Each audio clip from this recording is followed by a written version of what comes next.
asas kebahagiaan insan. Ya, sebagaimana hadis yang kita baca sebelum daripada ini, ya, manusia ni secara fitrah, ya, tidak akan ada seorang manusia pun atas muka dunia ni kerana mereka dilahirkan secara fitrah, ya, untuk mencari sebuah kebahagiaan, ya, bahagia di dunia dan bahagia di akhirat. Dan bila mana kita berbicara soal kebahagiaan ini, berapa ramai manusia kadang-kadang dia berusaha, dia bersungguh-sungguh, dia mencari kebahagiaan, tapi yang dia bertemunya adalah penderitaan. Dia mencari kegembiraan, tetapi yang bertemunya dengan kesedihan. Kenapa? Kerana manusia tidak mencari bahagia pada tempat yang sebenarnya. Ataupun manusia sedang mencari bahagia yang palsu. Pada pandangan mereka mengatakan sedang mengejar bahagia, tapi hakikatnya mereka sedang mengejar sebuah kesengsaraan dalam kehidupan. Buktinya masing-masing merasai. Betul ya? Kita tak pernah rasa. Masing-masing merasai. Samalah saya pun. Ya, kadang-kadang kita merasakan bahawa apa yang kita nak dapat tu ada sebuah kebahagiaan. Rupa-rupanya itulah punca penderitaan, punca kesedihan yang menyusahkan kita. Baik, insya-Allah pada pagi ini pula kita terus kepada yang kedua. Islam sebagai asas kebahagiaan insan. Daripada Sayyidina Fadalah bin Ubaid radhiyallahu anhu bahawasanya Rasulullah sallallahu alaihi wasallam bersabda, "Tuba liman hudiya ilal Islam." Tuba, berbahagialah, liman, bagi orang yang hudiya, diberi hidayah, ilal Islam, kepada hidup dengan Islam. Wa kana, sedangkan aisyuhu, kehidupannya pula, kafafan, ya, memadai, wa qana'a, dan dia merasa cukup. Ni hadis ni terlalu ringkas, ya, tetapi dia memberi suatu makna yang begitu besar dalam membawa hidup saya, hidup tuan-tuan, ya, hidup kita semua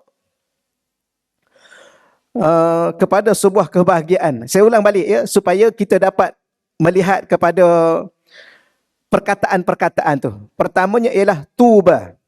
Ya, tuba. Apa makna tuba? Berbahagialah, beruntunglah. Ya, liman, bagi orang yang, atau sesiapa sahaja yang. Maknanya keberuntungan ini, kebahagiaan ini akan diperolehi oleh sesiapa sahaja. Maka sama ada dia lelaki atau dia perempuan, dia orang kaya, dia orang miskin, dia orang berpangkat, dia orang biasa, maka dia akan merasai kebahagiaan. Ya, sebab kadang-kadang dalam melalui kehidupan ni, kita rasa lemah kan. Saya ni boleh bahagia ke Ustaz? Kadang-kadang dia tanya ni, kita ni boleh bahagia tak? Saya rasa tak ada ruang dah untuk saya bahagia. Ya ke? Dah putus asa awal-awal. Saya ni boleh beruntung tak? Katanya tak.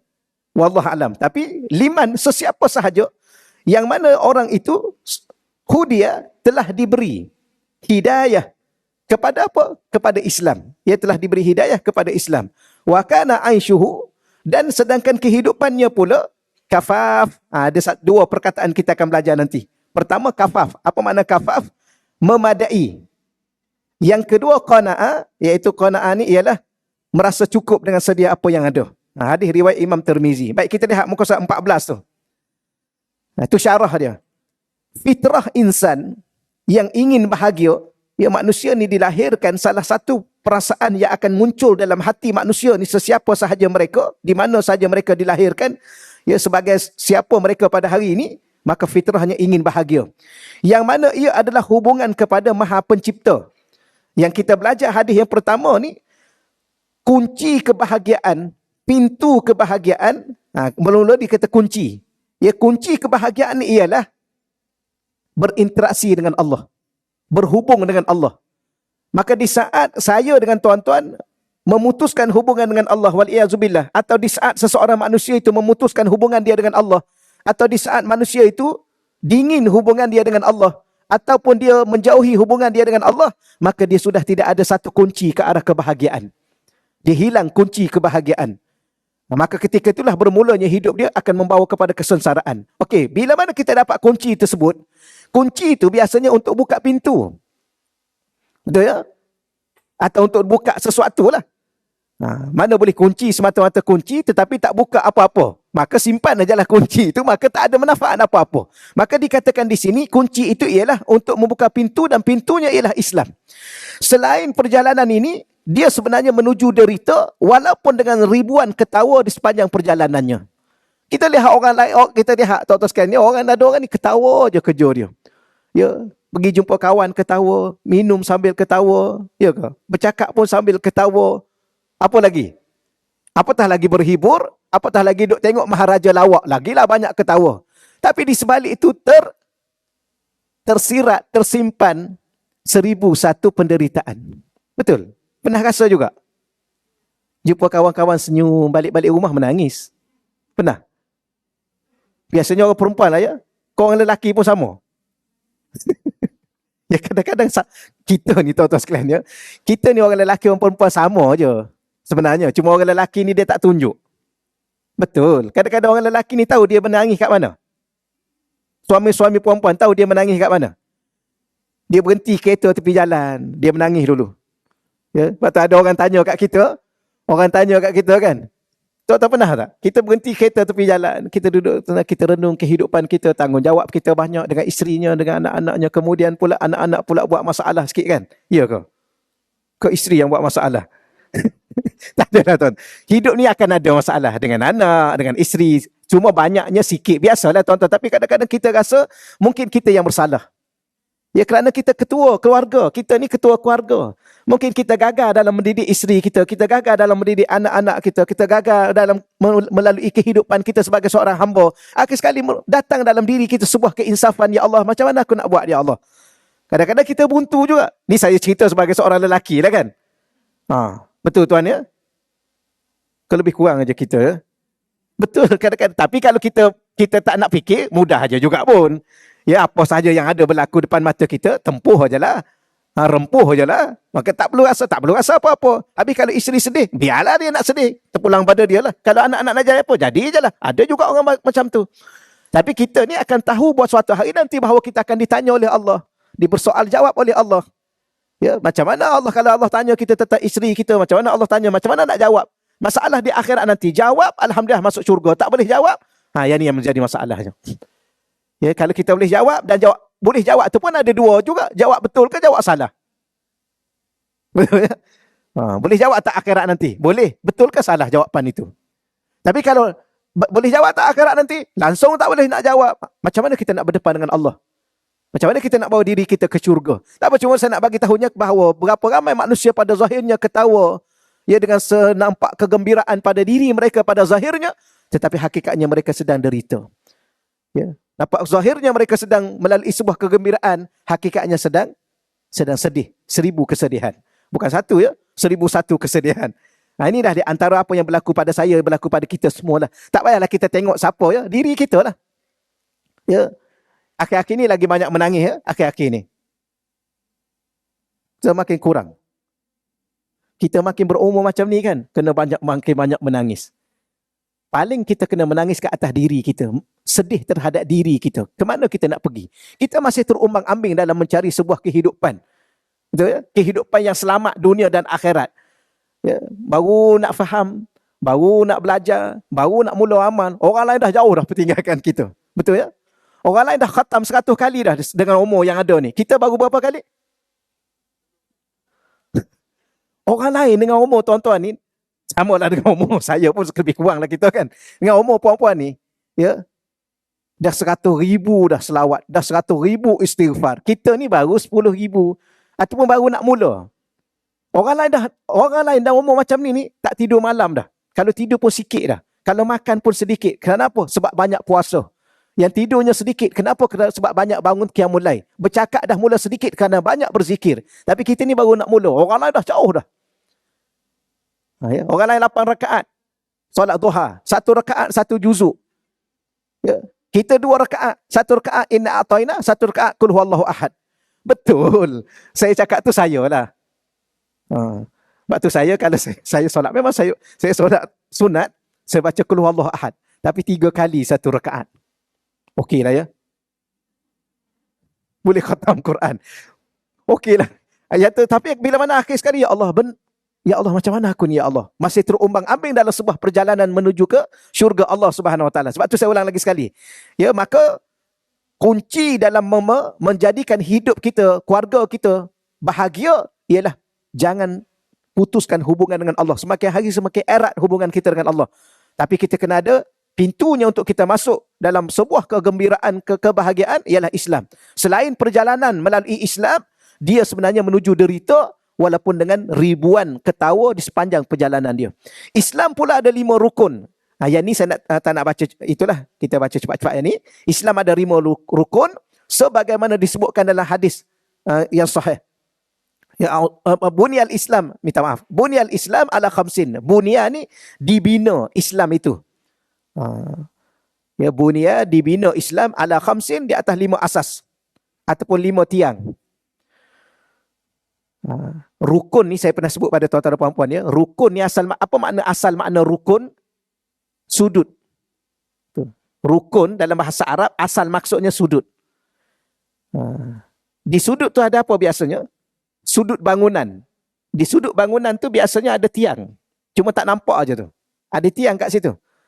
Maka di sudut-sudut itulah dibinanya tiang. Dengan tiang itulah terbinanya bangunan. Sama juga apa makna rukun. Dan di sudut-sudut hidup ni, kita ada sudut-sudut kehidupan ya.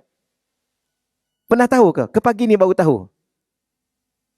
Sebab tu kadang-kadang orang ni dia memandang pada sudut yang berbeza. Kerana hidup ni ada sudut-sudut pandangan pada diri dia. Tetapi walau bagaimanapun diri ini perlu dibina dari sudut-sudut yang tertentu dan ada 5 asas yang kita kena bina di atas diri kita. Bina apa? Bina agama. Bina Islam pada diri ini. Supaya tertegaknya pada diri kita. Ya, yang dinamakan ad-din, yang dinamakan agama. Dan agama ni, iaitu Islam, dibina di atas 5 tiang. Mudah bahasanya, rukun, tapi di rukun tu ada tiang. Yang pertama ialah syahadati alla ilaha illallah. Yang ni kita dah faham sangat dah. Hendaklah kita membuat sebuah penyaksian. Ya, penyaksian, anna, bahawa sesungguhnya, la ilaha, tiada Tuhan, illallah, melainkan Allah. Tiada Tuhan di situ, ada setengah mengatakan, la ma'buda bihaqqin. Tidak ada Tuhan yang berhak sebenar-benarnya disembah, illallah, yang melainkan Allah Subhanahu Wa Taala. Itu makna yang telah kita fahami. Yang kedua, wa anna Muhammadan abduhu wa rasuluh. Dan Nabi Muhammad itu, penyaksian terhadap Nabi Muhammad itu adalah abduhu, hambanya, hamba Allah, wa rasuluhu, dan dia juga adalah utusan Allah Subhanahu Wa Taala. Tengok di sini ya, salah satu daripada perkara yang kita kena saksikan pada diri dan pribadi baginda Nabi sallallahu alaihi wasallam ialah baginda itu adalah seorang hamba. Betapa mulianya baginda, betapa hebatnya baginda. Betapa apa segala-galanya. Sempurnanya baginda sebagai seorang insan yang diberi kesempurnaan oleh Allah. Tetapi masih lagi kita diminta supaya menyaksikan baginda adalah seorang hamba. Dan bukan hamba yang biasa, seorang rasul. Apa maksudnya? Kalau Nabi itu kita diminta mempersaksikan bahawa diri itu adalah tidak lebih daripada seorang hamba. Bagaimana dengan diri kita? Yang hina, yang banyak dosa, yang tak ada apa-apa ni, macam mana? Yang Nabi sebagai ketua Nabi, ketua Rasul, kekasih Allah, manusia paling sempurna, makhluk paling sempurna, yang paling mulia secara mutlak. Tidak ada makhluk yang lebih mulia nak dibanding dengan malaikat dan Nabi. Nabi Muhammad lah yang paling mulia, itu pun tidak lebih daripada seorang hamba. Maka bagaimana dengan saya, dengan tuan-tuan dan puan-puan? Lepas tu hidup atas muka dunia ni, kita jangan terlalu sangat rasa mulia. Boleh rasa mulia kerana kita ni sebagai seorang Islam. Orang Islam ni orang mulia. Boleh rasa mulia sebagaimana kita ni orang mukmin, orang yang beriman pada Allah. Kerana orang mukmin tu mulia. Tetapi jangan lebih rasa mulia daripada orang lain. Kita rasa diri kita mulia dengan Allah kerana Allah yang muliakan kita. Tapi adakah kita lebih mulia pada orang lain? Belum tentu. Mungkin Islam dia lebih hebat daripada diri kita. Mungkin iman dia lebih kuat daripada kita. Mungkin takwa dia lebih hebat daripada kita. Maka kita sendiri pun tak tahu siapa yang sebenarnya bertakwa, yang lebih hebat daripada takwanya. Maka sebab tu kita kena rasa sekadar diri kita mulia kita dengan Allah. Kerana Allah yang muliakan kita. Allah yang jadikan kita manusia. Tapi jangan pernah merasai kita lebih mulia daripada orang lain. Yang menjadi masalahnya, dia rasa lebih mulia pada orang lain. Ini menjadi masalah. Dunia yang ada sebenarnya, ada satu penyakit yang ada dalam diri manusia di akhir zaman, ialah penyakit keakuan. Ya, penyakit keakuan. Akulah pandai, akulah bijak, akulah yang baik, akulah yang alim. Apa lagi? Apa-apa je lah. Maka mesti aku. Orang lain tak boleh. Ini dunia yang menjadi bahaya dalam diri dan kehidupan seseorang itu. Okey, selesai di situ sedikit. Wa iqamis salah. Tiang yang kedua ataupun rukun yang kedua ialah mendirikan solat. Wa ita'iz zakah, yang ketiga ialah menunaikan zakat. Yang keempatnya ialah wa hajjil bait, menunaikan ibadah haji di Baitullah, wa saumi Ramadan, dan berpuasa bulan Ramadan. Yang ini dah kita hafal sangat daripada kecil lagi. Baik. Apa yang kita nak lihat pada sudut-sudut ini? Kalimah syahadah menjadi kompas asas bagi arah kehidupan yang menunjukkan dua sisi. Kalimah syahadah, selain pada kita mengetahui bahawa dia adalah kalimah penyaksian kita kepada Allah dan Rasul, dia juga menjadi kompas dalam menentukan arah perjalanan hidup. Yang pertama, kalimah syahadah, asyhadu an la ilaha illallah. Maksud muka surat 15. Maksud yang difahami daripada kalimah tersebut adalah tiada Tuhan yang mempunyai sifat-sifat ketuhanan dan berhak disembah melainkan Allah. Maksud umumnya yang kita terjemah tadi. Ni dah faham ni. Yang ni kita ulang sikit lah sebab kita baca kitab. Kita ulang sikit. Walau bagaimanapun saya cukup yakin tuan-tuan dan puan-puan sudah memahami. Makna secara umum. Apa makna la ilaha illallah? La ma'buda bihaqqin illallah. Tidak ada Tuhan yang berhak, yang layak disembah kecuali Allah. Tapi kita terjemah di sini. Cuba lihat sekejap muka surat 15 yang atas tu. Apa makna la ilaha illallah? Dari sudut yang lain kita boleh memahami tiada Tuhan yang mempunyai sifat-sifat ketuhanan. Allah ni, Tuhan ni, dia kena ada sifat ketuhanan. Sebab tu kalau kita belajar tentang Allah, saya sebut sikit supaya tuan-tuan boleh sedikit gambaran. Ilmu yang berkait dengan ketuhanan ni namanya ilmu tauhid. Wajib belajar ilmu tauhid. Ilmu tauhid ni dia ada ilmu yang perbahasannya fardu ain, ada perbahasannya fardu kifayah. Kita kena melepasi perbahasan ilmu fardu ain. Baik, ilmu tauhid ni ada 4 perkara yang kita kena belajar.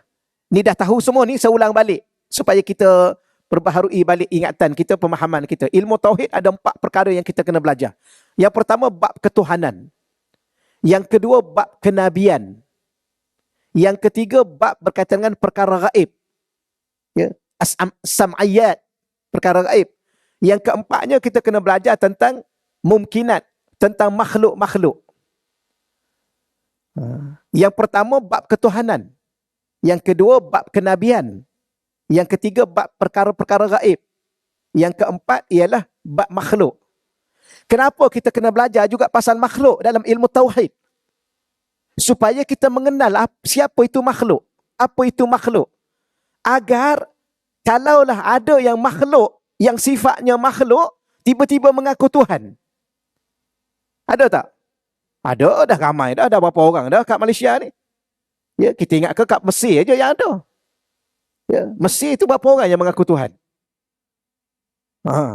Tapi kat Malaysia pun dah ramai juga.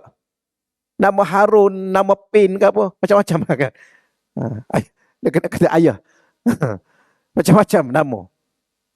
Jadi, apa maksud la ilaha illallah? Tiada Tuhan yang mempunyai sifat-sifat ketuhanan yang berhak disembah, hanya Allah sahaja.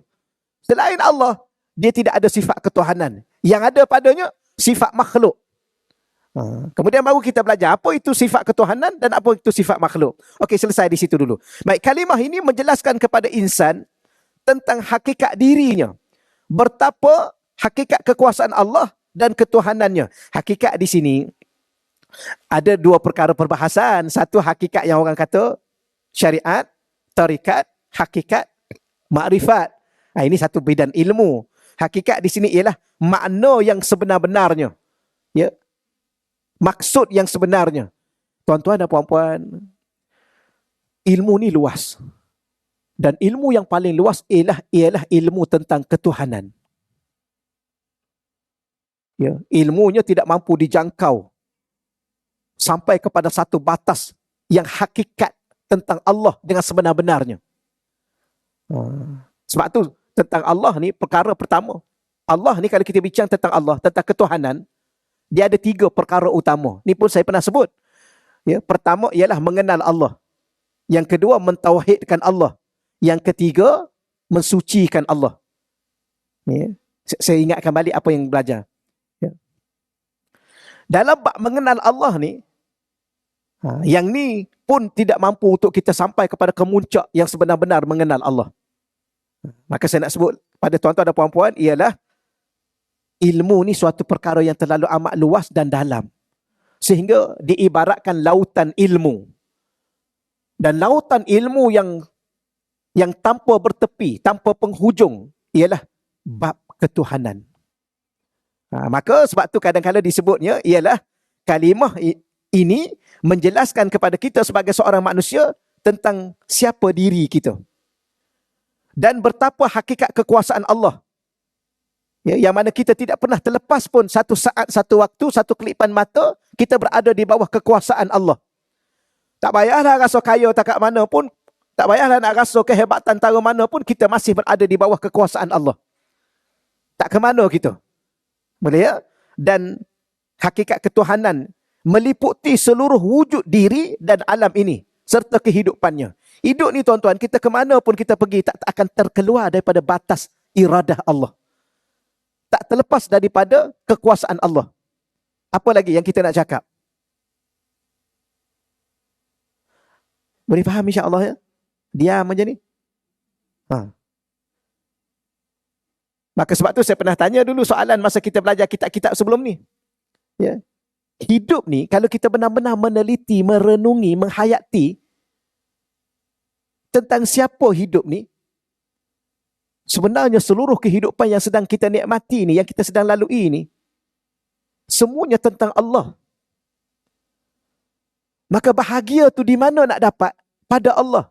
Dari siapa? Dari Allah. Dengan siapa? Dengan Allah. Untuk apa? Untuk Allah. Kerana siapa? Kerana Allah. Maka kalau inilah yang sudah kita fahami, kerana kita sudah melalui, maka insya-Allah kita akan bahagia dunia dan akhirat kita. Walaupun zahirnya orang melihat kita dalam kesedihan. Ya? Walaupun zahirnya orang nampak kita dalam kesusahan. Dan mungkin pada zahirnya kita sendiri pun rasa susah. Ya? Mana ada orang tak pernah rasa susah dalam hidup? Mana ada orang tak pernah menangis dalam melalui hidup? Mana orang tak pernah sedih dalam hidup? Cuba tuan-tuan bagi tahu, puan-puan bagi tahu. Ada, cuba angkat tangan seorang yang dia tak pernah sedih. Saya, alhamdulillah lah, setakat ni saya tak pernah sedih lah saya ni. Selalu happy je. Betul? Tapi kita kena menterjemahkan selama mana kita ada hubungan dengan Allah, berinteraksi dengan Allah, beribadah dengan Allah, menjaga segala-gala kita, diri kita dengan Allah, walaupun pada zahirnya derita tapi hakikatnya bahagia. Begitulah sebaliknya orang yang telah memutuskan hubungan dengan Allah, dia tak peduli dengan Allah, dia tak taat pada Allah, dia engkar Allah, dia lawan Allah, pada zahirnya dia dapat gembira tapi hakikatnya dia dalam derita. Boleh ya? Jadi apa bahagia sebenarnya? Kita ni belajar satu tajuk aja ni, bahagia. Dah bahagia. Sebenarnya kita sedang bahagia. Contoh tuan-tuan sekalian ya. Ni sekarang ni bahagia tak ni? Ya. Jangan berpura-pura bagi tahu yang sebenar. Taklah Ustaz. Saya ni nak kata bahagia pun taklah bahagia sangat, tapi okeylah. Apa okeylah tu? Tapi di saat kita berada di dalam rumah Allah, di dalam dewan, tapi dewan ni dalam rumah Allah, di saat kita berada di taman syurga, di saat kita berbicara dan sedang mendengar tentang Allah, tentang hidup dengan Islam, hidup dengan ibadah, inilah bahagia. Walaupun kita sedang menangis. Berapa ramai orang menangis di dalam taman-taman syurga, berapa orang menangis di dalam solat, berapa orang menangis di dalam masa baca Quran, tapi itulah bahagia. Kenapa bahagia? Baca Quran menangis bahagia. Berapa ramai orang yang sedang sujud pada Allah tapi menangis, tapi itulah bahagia. Sekarang faham tak apa bahagia? Sebab ada orang dia faham bahagia ni ialah selalu ketawa, itu bahagia. Selalu seronok, itu bahagia. Selalu tenang, itu bahagia. Boleh? Dah mula nak menangis? Ke dah mula nak bahagia? Tuan-tuan sekalian, saya dulu, saya pun sama lah. Kadang-kadang kita sama. Bila mana saya bukan apa, saya bersyukur sangat. Bila mana kita dipertemukan dengan seorang murabbi mursyid, syekh, yang bimbing kita daripada dulu sampai sekarang, tak berhenti membimbing kita. Ya. Kadang-kadang dia yang mesej kita. Tanya khabar. Patutnya kita yang mesej dia. Saya selalu dapat mesej. Saya duduk dengan syekh saya ni, baru dia memahamkan kita sesuatu yang kita rasa kita sudah faham. Rupanya kita belum faham. Kita mengungkapkan satu kata kasih dan cinta pada seseorang. Ya, kita ingat kita sudah mencintai dan mengasihinya. Rupanya tidak. Kerana ungkapan kita itu lahir daripada apa yang kita sendiri pun tak faham apa itu sayang. Ya, I sayang kat you. Tak pernah cakap kat gitu. I cinta kat you. Rupanya tak. Ya. Dia yang ucap cinta pada kita pun, dia pun tak faham apa itu cinta. Dan kita mengatakan bahawa mempercayai dia, ataupun kita bergembira dengan cinta itu, kita pun tak tahu apa yang sebenarnya yang kita sedang gembira. Sebab tu berapa ramai manusia yang gembira dengan ungkapan cinta, hari ini derita selama-lamanya. Kecewa dan sebagainya. Betul? Kerana dia mengatakan bahawa cinta itu selalu senyum. Ya ke cinta itu selalu senyum? Rasulullah dicintai oleh Allah. Allah mencintai Rasulullah. Rasulullah mencintai Allah. Rasulullah tak pernah menangis. Rasulullah tak pernah berlapar. Rasulullah tak pernah terluka. Okeylah, kita terus di sini dulu. Boleh insya-Allah ya. Jadi moga-moga Allah bagi saya faham, bagi tuan-tuan dan puan-puan faham apakah bahagia yang sedang kita kejar sebenarnya. Dan kalau kita nak kepada anak kita, isteri kita, cucu kita, suami kita bahagia, maka kita kena faham dengan makna bahagia pada sudut kalimah la ilaha illallah. Itu kalimah. Baik, maka pada kalimah inilah dia menghayati Allah itu maha wujud tanpa permulaan. Ini dia masuk sedikit debat tauhid. Kerana manusia ni tak akan bahagia tanpa tauhid. Apatah lagi manusia ni pasti derita dengan syirik. Orang yang syirik kepada Allah tak akan bahagia. Dan orang yang syirik pada Allah tidak akan mencapai bahagia. Pasti dia akan derita. Kalau tidak hari ini, beberapa detik waktu ke depan nanti, hari-hari ke depan nanti, ya, dia akan derita. Sebab tu orang syirik ni, orang yang akan berada dalam derita selama-lamanya. Kafir musyrik kan, Allah tak akan ampun dosa. Sebab tu, salah satu yang kita nak dapat bahagia, jangan terlibat dengan syirik. Jangan pandai-pandai jumpa bomoh tu, bomoh ni nak bomoh orang. Kononnya nak suruh orang tu derita, dia yang bahagia. Jangan-jangan. Ya. Mungkin orang yang disihir itu, mungkin dia nampak derita, tapi dia sedang melalui sebuah kebahagiaan. Allah sambut dia dengan syurga.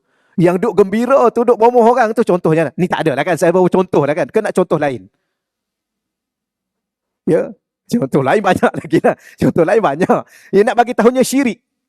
Orang tanpa sedar. Dia ingat dia pergi jumpa bomoh. Okey. Kenapa? Tak ada apa-apa. Sebenarnya dia sedang melakukan syirik. Kerana dia nak sihir orang tu, nak sakitkan orang ni, nak sakitkan orang tu. Dia rasa gembira. Sebenarnya dia sedang menderitakan diri je, dunia, dan menderitakan akhiratnya selama-lama. Kerana syirik Allah tak akan ampun. Itulah maknanya, salah satu daripada konsep kehidupan ini untuk bahagia adalah hidup bertauhid. Dan mentauhidkan Allah. Sebelum mentauhidkan Allah, mesti mengenal Allah. Siapakah Allah? Allah Tuhan yang maha wujud. Bagaimana wujud Allah? Wujud yang tanpa permulaan. Bagaimana wujud Allah? Wujud yang tanpa kesudahan. Bagaimana wujud Allah? Wujud yang tanpa persamaan dengan segala makhluk. Ni ringkas ni ya. Ni sebenarnya ni tuan-tuan sekalian ni, kita belajar, orang belajar tauhid sifat 20, berapa lama? 20 minggu. Kita akan belajar tauhid 5 saat. Ni tengok ni. Saya ulang balik. Ya, bagaimana mengenal Allah? Mengenal pada sifat. Mengenal Allah ni ada 4. Mengenal Allah pada zat, mengenal Allah pada sifat, mengenal Allah pada nama, mengenal Allah pada perbuatan.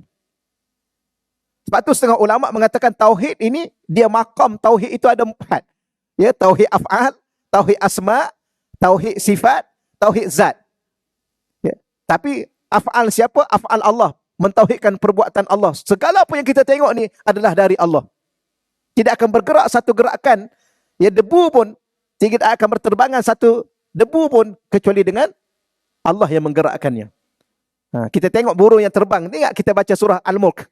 Kita nampak burung tu terbang. Dia terbang dengan apa? Dengan sayap lah kan. Saja tanya soalan. Ustaz yang tu pun tanya juga.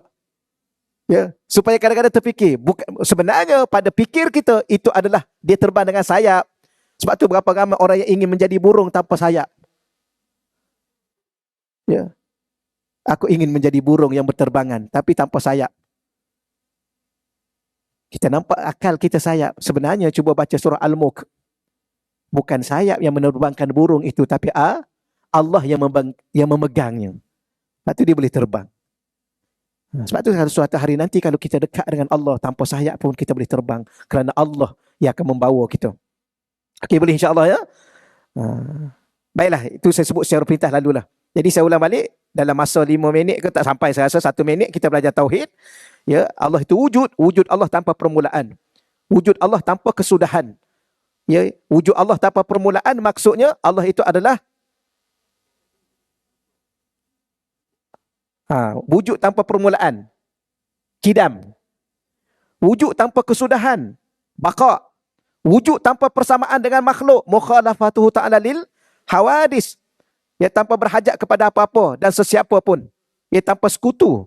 Dan Allah itu maha berkuasa, bersifat dengan kudrah, maha berkehendak, bersifat dengan iradah, maha berpengetahuan, bersifat dengan ilmu, maha hidup, hayyun, maha mendengar, sama, maha melihat, basar, maha berkata-kata, kalam, dan segala sifat kesempurnaan yang lain, serta maha suci Allah daripada sebarang sifat kekurangan. Jadi saya ulang lagi sekali, bicara tentang Allah ada 3 perkara. Pertama, mengenal Allah. Yang kedua, mentauhidkan Allah. Yang ketiganya, mensucikan Allah.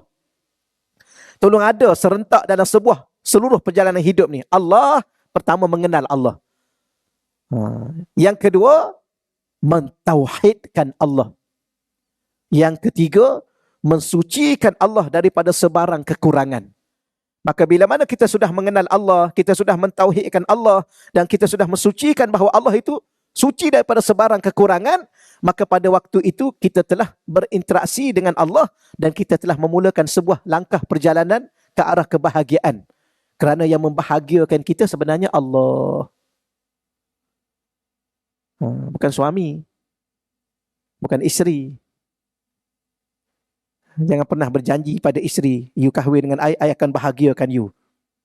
Padahal dialah yang punca segala-galanya. Betul ya? Habis nak macam mana? Macam mana nak ajar anak-anak ni?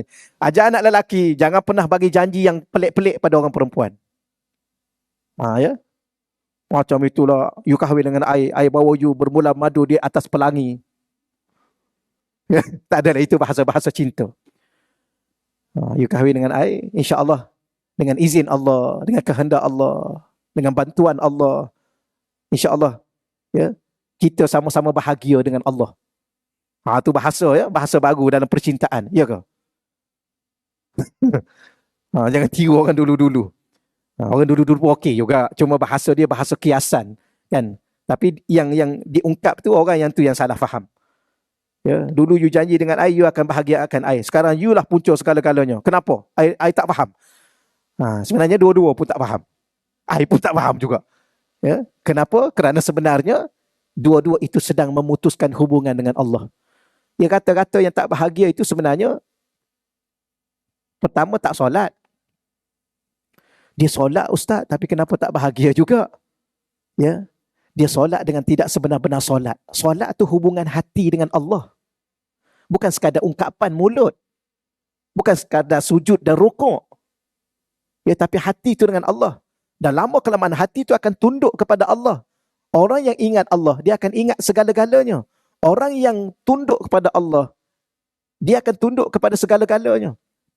Ya, itulah. Okeylah, takat dulu, nanti bincang panjang ni. Baik, kemudian dia menghayati bahawa dirinya sentiasa memerlukan Allah. Yang ni. Ya, bila mana kita sudah beriktikad bahawa tiada Tuhan yang berhak disembah melainkan Allah dengan sifat-sifat segala kesempurnaannya, maka dia, iaitu seorang insan yang ingin bahagia tadi, menghayati bahawa dirinya sentiasa memerlukan Allah. Ya. Tolong letak dalam diri kita pertama sekali, kita perlu Allah.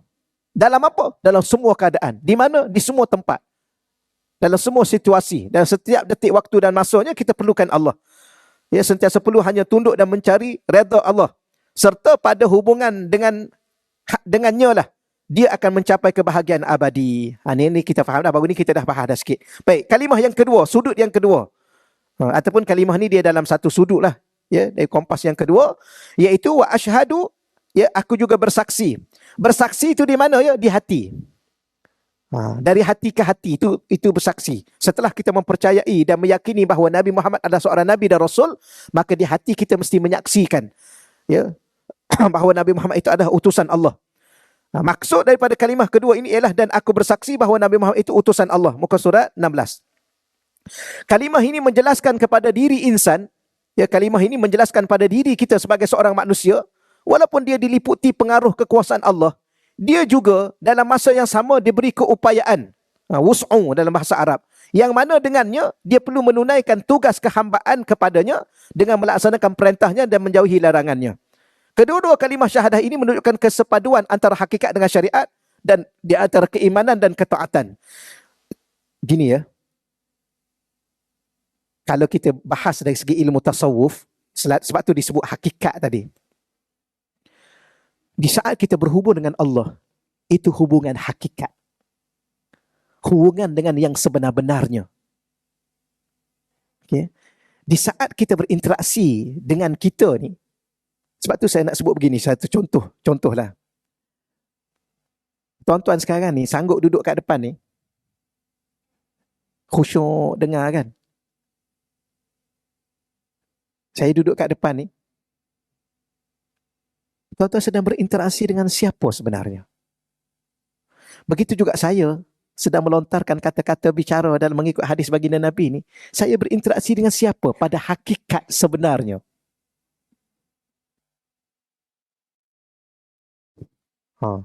Tapi soalan ni jangan jawab jauh sangat ya. Nanti dah kira makom fana dah pula dah, takut. Saya sedang berinteraksi dengan hakikat diri tuan dan puan-puan yang tak terlihat. Namanya roh.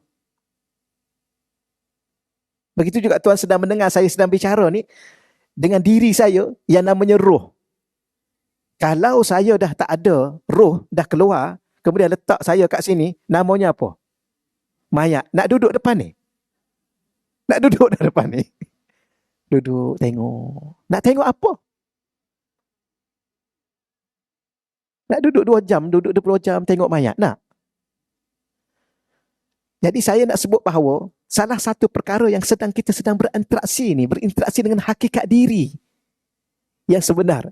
Kalau diri yang sebenar tu sudah tidak wujud, tidak ada, tak akan mungkin saya nak duduk depan ni, duduk tengok tuan-tuan, berkelip pun tak, bernafas pun tak. Begitulah lagi saya duduk kat depan ni. Okey. Tapi pada zahirnya kita sedang berbicara dengan zahir ni lah, zahir ni. Nampak ni? Nampak tangan ni? Kita tak nampak dah? Sebab dah nampak hakikat. Tak ada saya nak sebutnya. Tu sedikit saya sentuh pada tuan-tuan ya. Begitulah sebenar. Tapi kalau kita pergi ke depan lagi, jauh ke depan lagi, macam puan sebut tadi, kita sedang berinteraksi dengan siapa sebenarnya ni? Allah yang menghidupkan saya, Allah yang menghidupkan kita semua, Allah yang menyebabkan kita masih bernafas, Allah yang menyebabkan kita masih, jantung kita masih berdenyut, Allah yang menyebabkan kita ni masih boleh memahami, berakal, merasai dengan hati dan segala-galanya. Tapi orang ni kalau dia duduk tahap tu, bimbang-bimbang. Bimbang-bimbang dia ni akan menafikan bahawa yang sedang bergerak ni jasad. Yang kena rukuk dan sujud jasad. Maka sebab itulah Allah Ta'ala ni diutus baginda Nabi. Allah tu hakikat, Nabi tu syariat. Ini bahasa kiasan ya. Maka sebenarnya segala-gala ini adalah dari Allah. Ketentuan Allah. Tapi sebab tu orang takut orang salah faham. Kalau macam tu Allah dah tentukan segala-gala, nak solat awak apa lagi? Tunggu je lah Allah tentukan ke syurga. Atau tunggu je lah Allah masukkan ke neraka. Selalu orang duk faham macam tu. Tapi hidup ni walaupun dalam kita berinteraksi dengan Allah dan telah segala-gala telah disusun atur oleh Allah, telah ditentukan oleh Allah, telah diqada dan qadarkan oleh Allah, tapi hidup ini kena ada syariat. Siapa yang mengajar kita hidup bersyariat? Baginda Nabi sallallahu alaihi wasallam. Sebab tu hidup ni kena ada hubungan dengan Allah, hubungan dengan baginda Nabi. Kalau tidak akan bahagia kita. Okey ya? Hidup dengan Allah itu adalah hidup dengan hakikat sebenarnya bahawa diri kita dari Allah, hidupnya kita dengan Allah, makan minumnya kita daripada rezeki Allah, bergerak berjalannya dengan izin dan kudrat Allah. yang Allah berikan kepada kita itu sebenarnya yang kita kena faham dalam hidup kita. Sebab tu tak akan mungkin bahagia itu bila mana orang itu telah memutuskan dirinya dengan Allah, hubungan dia dengan Allah. Tak akan bahagia seseorang itu kalau dia engkar Allah, kerana Allah adalah segala-galanya dalam hidup dia. Dia berkelip, Allah yang berikan. Dia bernafas, Allah yang berikan. Dia berjalan, Allah yang itu. Dia duduk, Allah yang mengizinkan dia duduk. Berapa ramai orang dah tak boleh duduk? Betul tak? Berapa ramai orang dah tak boleh duduk? Ya, kau Ustaz tak boleh duduk. Tu cuba tengok kat hospital tu. Duduk terlentang. Duduk pun tak boleh. Terlentang aja. Habis dulu bukan dia boleh duduk. Dia boleh bangun. Dia boleh berjalan. Dia boleh bergerak. Dia boleh berlari. Ya, memang dulu. Kerana dulu termasuk masih dalam izin Allah. Sekarang dia tak boleh. Kenapa dia tak boleh? Kaki yang sama, tubuh badan yang sama, jasad yang sama. Kerana dia tua, Ustaz. Jangan cakap tua, orang tua lari 100 km tu. Marathon. Nak salahkan tua. Tak boleh. Berapa ramai orang tua lebih laju daripada orang muda kan? Betul, cuba tengok kat marathon tu. Tambah-tambah ustaz. Ustaz berlari 5 minit aja, cuba saya tengok. Lari 5 minit, tak bengah. Tuan Haji, tengok, Haji dah sampai. Saya pergi, astagfirullahaladzim. Saya pergi ke yang umrah dulu lah sebelum Covid dulu, dah lama. Ada Hajah Aminah. Puan Hajah Aminah. Dia pergi sekali. Tahu kena Hajah Aminah? Mek. Aminah. Masa tu panjat apa ya? Oh lah, subhanallah. Dia naik bukit tu. Gua Hira kan? Saya tak ingat dah masa tu. Naik. Dia dah separuh. Saya baru tak sampai 1/3. Dia pun mesej, Ustaz kat mana? Masih kat bawah lagi. Malu sekian. Saya rasa kalau Tuan Haji pergi, saya pun masih bawah. Sebenarnya yang lambat tu sebab tunggu orang rumah. Saya tunggu orang rumah. Saya kata ni, saya cakap bisik kat rumah saya, awak ni buat malu je lah. Buat malu kat makcik. Jadi hidup ni jangan salahkan umur. Dia tak boleh berjalan sebab dia tua. Alah, ada orang tua laju lah naik panjat bukit. Masalah apa sebenarnya? Allah. Tapi kalau kita berjalan lambat, jangan salahkan Allah juga sebab lutut kita tu. Ya, tapi nak bagi tahu sebenarnya segala gerak-gerik hidup ni sebenarnya Allah. Allah yang menentukan. Tak akan berdenyut 1 juta jantung kalau Allah tak izin. Allah tak gerakkan. Itu hakikat dalam kehidupan. Kalau macam tu kita tak payah apa-apa. Jangan, kerana kita ada syariat. Maka siapa yang mengajar kita untuk hidup bersyariat? Rasulullah sallallahu alaihi wasallam. Tapi di dalam syariat itu, dalam berinteraksi dengan syariat, jangan semata-mata syariat. Solat Zuhur ada berapa? 4. Habis lepas 4 tu, tak adalah apa-apa. Dah habislah solat. Sebenarnya setiap rakaat-rakaat itu adalah mengeratkan hubungan kita dengan Allah. Jangan nampak pada 4 rakaat, jangan nampak pada 3 rakaat, jangan nampak pada huruf-huruf yang kita baca, tetapi di saat kita baca itu, hati kita sedang berinteraksi dan berhubung dengan Allah. Itulah bahagia. Walaupun pada masa kita buat itu taklah bahagia sangat kan. Sebab pak sakit pinggang ke macam-macam lah ya. Okey, boleh insya-Allah. Jadi macam mana? Boleh faham ke bahagia? Okey, kita teruskan. Dah faham? Teruskan. Muka surat 16. Yang bawah tu. Inilah agama Islam yang menjelaskan sisi batin insan tentang hakikat hubungan kepada kekuasaan Allah dan ketuhanannya, serta sisi zahir insan tentang hubungan dengan Tuhan, kehambaan dengan tugas kehambaan dengan syariat Nabi Muhammad. Jadi sebagaimana kita faham bahawa diri kita ni ada zahir, diri kita ni ada batin. Zahir kita melakukan segala apa yang telah diajar melalui syariat baginda Nabi sallallahu alaihi wasallam. Batin kita berinteraksi dengan Allah. Bila mana bergerak dua ni serentak, maka itulah kita sedang menuju sebuah kebahagiaan. Dan kita sedang menikmati saat-saat kebahagiaan. Tapi kalau kita terputus salah satu, ada orang ni zahirnya pun dah langgar syariat. Hati dia, wallahu a'lam. Jadi zahirnya menepati syariat, cara bercakapnya, cara berjalannya, cara bergeraknya, cara segala-galanya, berekonominya, berkeluarga dan segalanya, dan batinnya hubungan dengan Allah. Orang ini insya-Allah Allah bagi bahagia. Cuma masalah sekarang ni ialah kalau kita macam mana isteri? Kalau isteri dah okey, macam mana kita? Kalau kita dengan isteri okey, macam mana anak-anak? Yang inilah tugas kita yang diberikan oleh Allah Subhanahu Wa Taala. Ya. Kalau kita gagal, maka itulah kegagalan pada diri kita dalam meletakkan hati anak kita kepada Allah. Zahirnya dengan diri kita, hati dia dengan Allah. Begitu juga kita dengan suami. Zahirnya dia dengan kita, bagaimana dia dengan kita hubungan dia? Melalui syariat baginda Nabi. Bagaimana perempuan berhubung dengan suami? Melalui syariat baginda Nabi. Tapi hati suami, hati kita, dua-dua dengan Allah. Itu saya pesankan, jangan minta hati suami. You kena bagi hati you ke I. Jangan sibuk duk bagi pada perempuan lain. Jangan cakap macam tu. You bagi hati you pada Allah. I pun bagi hati I pada Allah. Dan Allah ni, bila mana kita bagi hati kita pada dia, dia kembalikan balik hati itu untuk kita, untuk menyayangi apa yang sepatutnya kita sayang.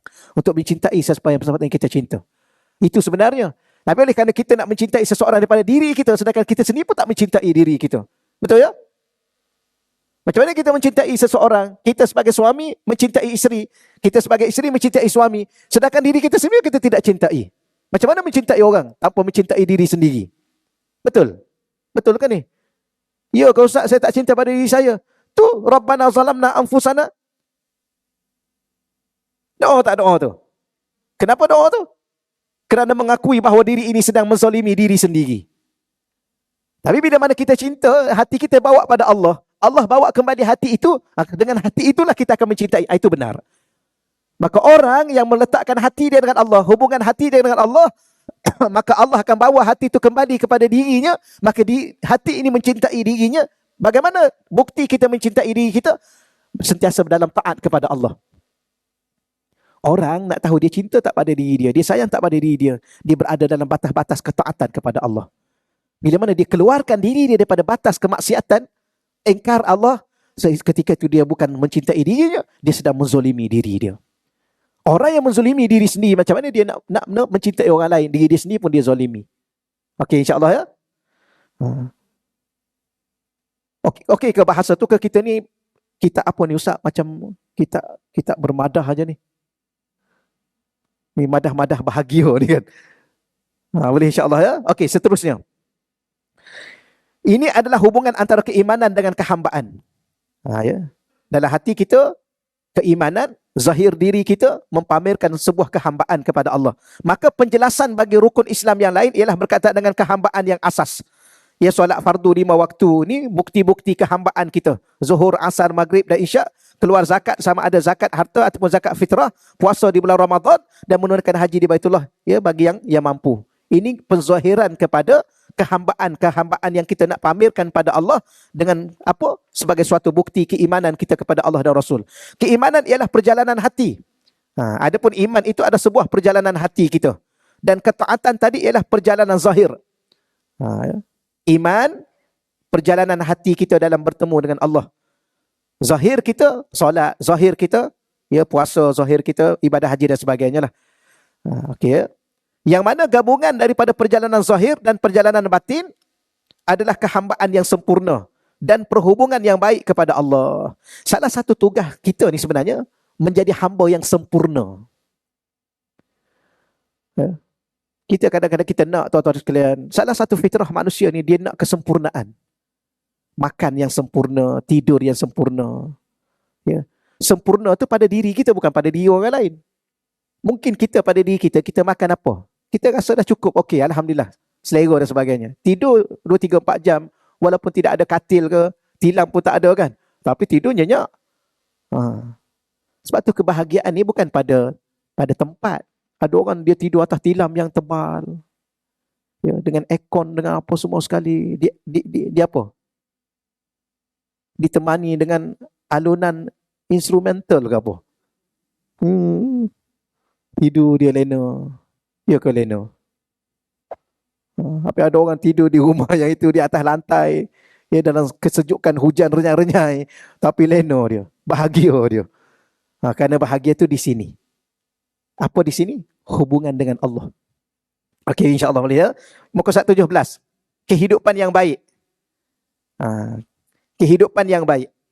Antara nikmat yang besar yang dikurniakan oleh Allah kepada seseorang setelah iman dan Islam ialah kehidupan yang mencukupi. Ini salah satu daripada kebahagiaan. Kehidupan yang mencukupi kembali kepada jiwa insan yang rasa mencukupi.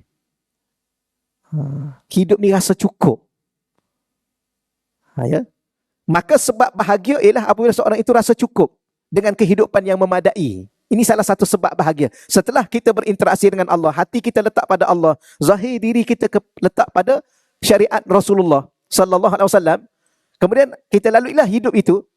Tetapi dalam perjalanan hidup ni, dia ada cabaran. Dia tak akan mungkin setelah kita berinteraksi dengan Allah, berhubung dengan Allah. Sebab itulah Syekh saya pernah banyak kali dia ulang. Kalau dia datang, dia banyak kali dia ulang. Dia kata, Nabi Ibrahim tu, bila bermulanya dia diuji dengan ujian yang kita tengok, subhanallah, kalau kita diletakkan di situ, kita tak mampu. Siapa di kalangan tuan-tuan dan puan-puan boleh sembelih anak sendiri? Siapa boleh? Siapa di kalangan tuan-tuan ni, ni kita orang lelaki ni, kata kuat ni, ya, Kenapa orang lelaki diuji sembelih anak, tidak orang perempuan? Kalau orang perempuan lagi tak boleh. Ya, orang lelaki ni okey sikit lah. Bolehlah ambil parang dulu kan. Tak, Nabi Ibrahim tu, dia ambil dulu. Dia sembelih tak? Memang dia sembelih. Cuma tak lut aja. Siapa kita orang lelaki yang kata kuat ni boleh pergi letak isteri tengah-tengah hutan, dia oleh kerana Arab pergi letak tengah padang pasir. Cuba pergi letak, pernah pergi Ulu Tembeling? Ke Ulu mana pernah pergi? Pergi letak seorang-seorang dengan anak kecil, tinggalkan di situ. Tak ada siapa-siapa. Boleh buat? Boleh buat? Tuan-tuan sanggup tak bawa isteri, letak anak kecil perempuan dengan suami, bawa suami kat dalam hutan, letak anak kecil dengan dia. Ni nak minum susu apa tak tahu dah ni. Minta maaf kita cakap. Tinggalkan dia situ. Ke rela juga tinggal suami. Jangan. Orang perempuan sebenarnya dia lebih kuat daripada kita. Betul. Boleh tak boleh? Tapi kenapa Nabi Ibrahim setelah diuji? Sebab dia kata aslamtu li rabbil alamin. Idh qala lahu rabbuhu aslim. Ingat tak ada suratul Baqarah? Idh qala lahu rabbuh. Dan ingatlah ketika mana telah berkata Tuhannya kepadanya. Qala lahu rabbuh aslim. Hendaklah engkau jadi Islam. Apa makna Islam? Salah satu makna Islamnya engkau berserah diri sepenuhnya kepada aku. Maka dia jawab apa? Aslamtu li rabbil alamin. Aku telah serahkan seluruh diriku kepadamu, wahai Tuhan sekalian alam. Kata Syekh saya, selepas itulah dia diuji. Ya, dibakar satu unggun api yang besar, nak dicampak. Macam mana perasaan kita kalau kira macam tu? Tapi bila mana dicampak, ada dialog tengah-tengah tu. Sebelum jatuh, ya, malaikat datang. Wahai Nabi Ibrahim, apa yang kamu nak minta dengan aku? Dia kata, kenapa aku kena minta denganmu? Aku ada Tuhan. Ialah, yang aku datang tanya kamu ni, kata malaikat, Tuhan Allah lah yang hantar aku. Oh, maknanya kalau Tuhan hantar kau, Allah dah tahu pasal aku. Tengok dia jawab. Kalau Allah dah tahu pasal aku, kenapa aku perlu cakap? Allah tu kan maha mengetahui. Boleh jawab gitu. Oh, kita kalau duduk tengah orang campak dalam api, malaikat datang, oh memang engkau datang tepat pada masanya. Wahai malaikat, engkau datang tepat pada masanya. Tapi malaikat datang, wahai Nabi Ibrahim, kamu nak apa? Kenapa aku perlu minta dengan kamu? Aku ada Tuhan. Yalah, Tuhan lah yang hantar aku ni. Kalau Tuhan hantar engkau, maknanya Tuhan dah tahu keadaan aku. Aku sudah cukup. Yang ni kalau kita baca qasidah Imam Habib Allah Haddad. Ingat tak? Qad kafani ilmu Rabbi min su'ali wa ikhtiyari fadu'ai wa ibtihali. Dan seterusnya lah. Saya baca sikit. Qad kafani ilmu Rabbi. Sudah cukup bagiku ilmu Tuhanku. Ni kalau di Yaman, di Hadramaut Yaman, tiap-tiap malam baca. Baca. Panjang dia baca. Sebab tu kadang-kadang, sebab tu saya ni banyak kali dah janji saya nak bagi zikir, baca zikir dulu. Dia kadang-kadang kita bercakap banyak sangat, dia tak perlu juga.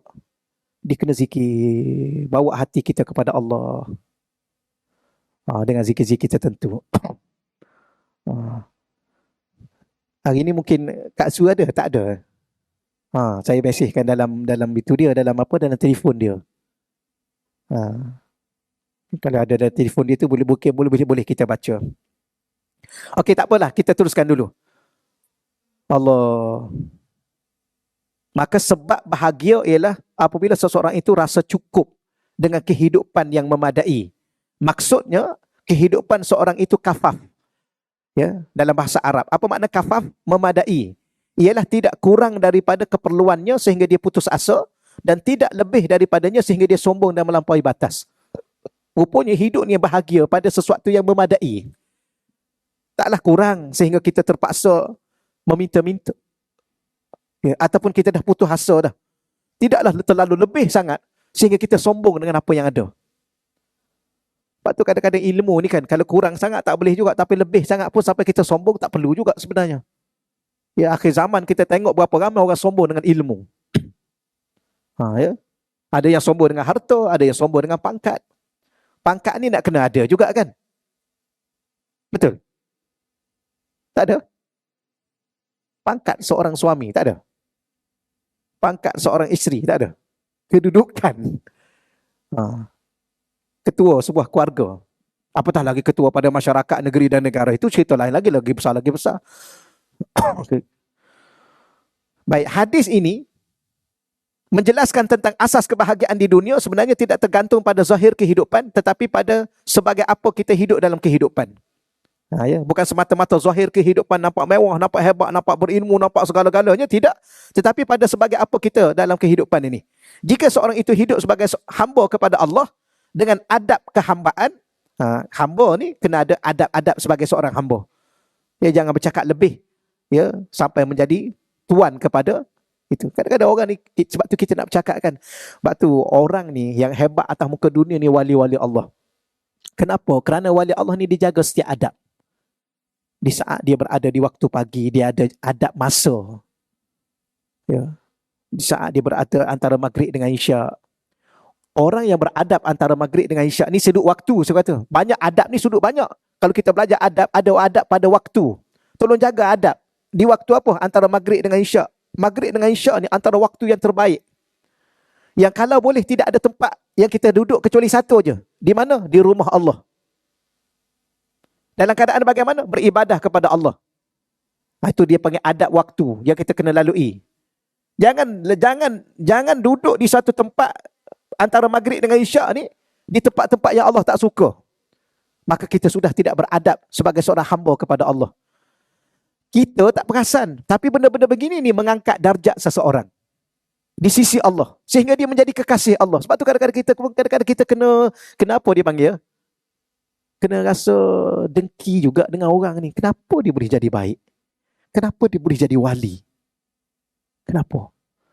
Maka kita tengok dia ni waktu, rupanya bila mana dia bercakap sepatah perkataan, dia teliti bahasa yang dia guna. Kalau dia tersilap, cepat-cepat dia minta maaf dengan Allah. Maafkanlah aku ya Allah. Ampunkanlah aku ya Allah. Dia solat pun dia minta ampun. Dia baca Quran pun dia minta ampun. Kenapa? Kerana betapa banyak kekurangan pada diri dia dalam menyempurnakan tugas sebagai seorang hamba. Dari sudut dia baca Quran. Rupanya macam ni. Kita ni ikut je.